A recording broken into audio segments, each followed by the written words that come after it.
So first class lever. To tell the difference between the different types of levers, you're looking where the fulcrum would be. The fulcrum is the pivot point by which the lever pivots. Okay, so the pivot point will be where you see the triangle. So let's label this fulcrum. In a first class lever, the fulcrum is between the output force and the input force. The output force is the load. It's the weight of the object that you're lifting.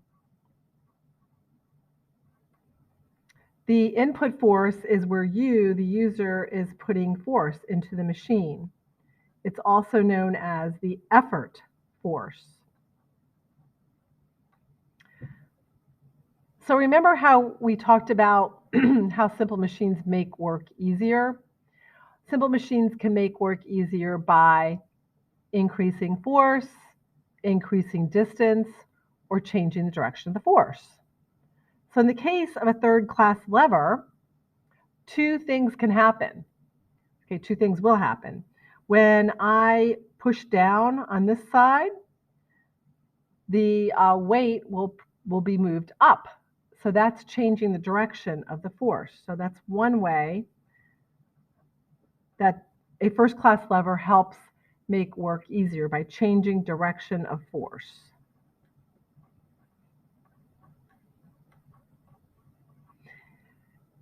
Now, another way that a first class lever helps to make work easier is that it does increase the force, which means that you would not, as the user, have to put in as much force to move the object. Some examples of third class levers are seesaws, scissors, pliers. Remember the drag and drop that you guys did? These are some of the ones that you would have dragged into your space that made it a lever. A hammer is a lever, and it's specifically a first class lever, which is the hammer claw, okay, the part that if you were to pull up a nail from a piece of wood, that part of the hammer, not if you were hammering a nail, that's a different type. And then a crowbar is also an example. All right, let's talk about second class levers. Now you can see the fulcrum is at one end.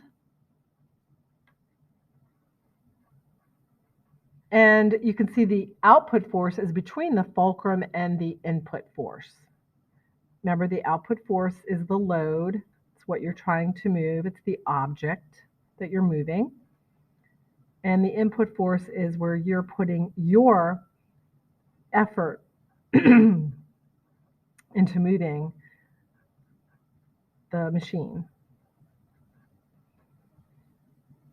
So you can see in this case an example of a second class lever. If the fulcrum was a tire or a wheel, and this is the load, you'd be pulling up on this end of the lever, and the load also moves up. So a wheelbarrow is a good example of a second class lever. We'll talk more about other classes in our next class, but that's one that you should know. A second class lever is would be an example would be a wheelbarrow. Now, how does this make work easier? How does a second class lever make work easier? Well, it doesn't change the direction of the force, but it definitely increases the force. So you don't have to put in as much force to lift the load.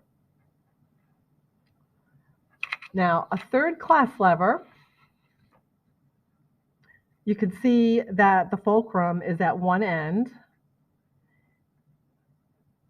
and we just switched the input and the output force. So in the case of a third class lever, your output force is at the other end, your load,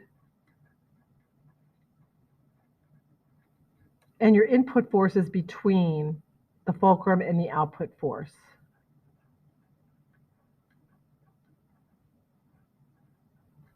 Anything that you swing in sports is a third class lever. So a baseball bat, a tennis racket.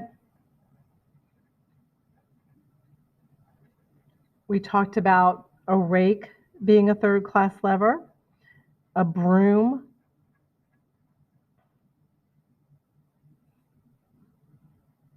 shovels to shovel snow.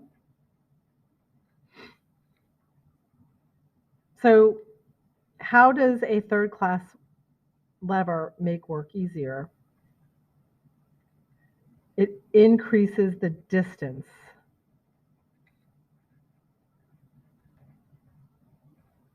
It also helps to make work faster.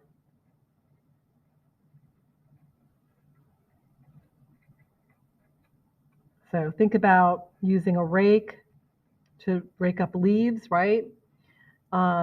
Your input force here, you're not going to need to move your hand so much, but whatever's on the, whatever the load is, if it's leaves, you're going to move those leaves a further distance than if you were to pick them up yourself. So that's why it increases distance, and it also helps make work faster.